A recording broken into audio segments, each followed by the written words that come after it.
Praise the Lord. கர்த்தருடைய நாம் இந்த காலவேளை மகிமைப்படுவதாக.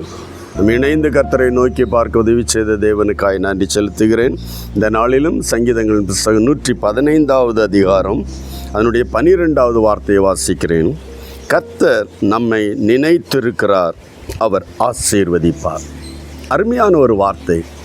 கர்த்தர் நம்மை நினைத்திருக்கிறார், நம்முடைய இல்லாமையை நினைத்திருக்கிறார், நம்முடைய பலவீனத்தை நினைத்திருக்கிறார், நமக்கு எதிரான போராட்டத்தை நினைத்திருக்கிறார்.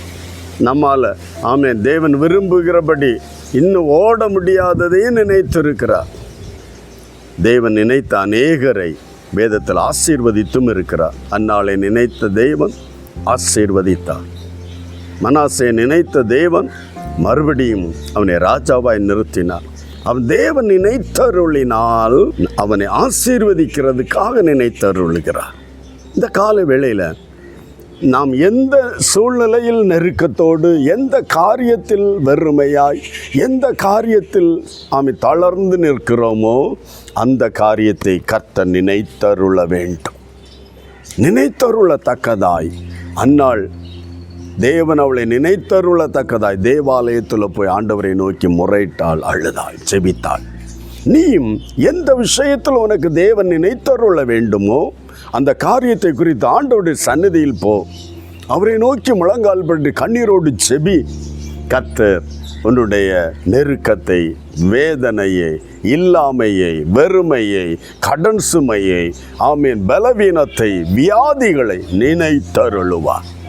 நினைத்தருளினால் போதும், ஆசீர்வதிப்பார். ஆசீர்வதிக்கும்படியாய்த்தான் உன்னுடைய விண்ணப்பத்தை நினைத்தருளுகிறார். அல்லேலூயா. அவர் நினைப்பூட்டும்படியாய் தெய்வ சந்நிதியில் போய் அழுது செபிக்கிற ஒரு தெய்வ பிள்ளையாய் மாறுவோம். நம்முடைய வாழ்க்கையில் தேவன் நினைத்தருளுவார், நம்மையும் ஆசீர்வதிப்பார். தேவனை நோக்கி கூப்பிடலாமா?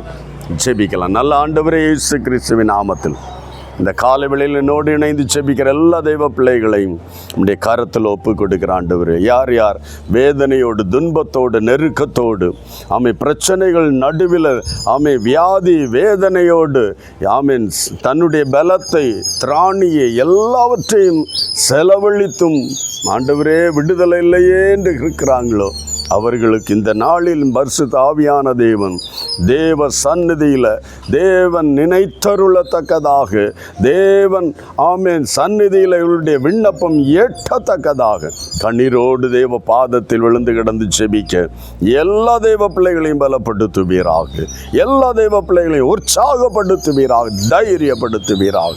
ஒவ்வொருவரையும் கரங்களில் தருகிறோம். ஆசீர்வதியும். அவருடைய பலவீனங்கள், வேதனைகளை நீக்கத்தக்கதாய் கர்த்தர் நினைத்தருள்வீராக, அவர்களை ஆசீர்வதிப்பீராக.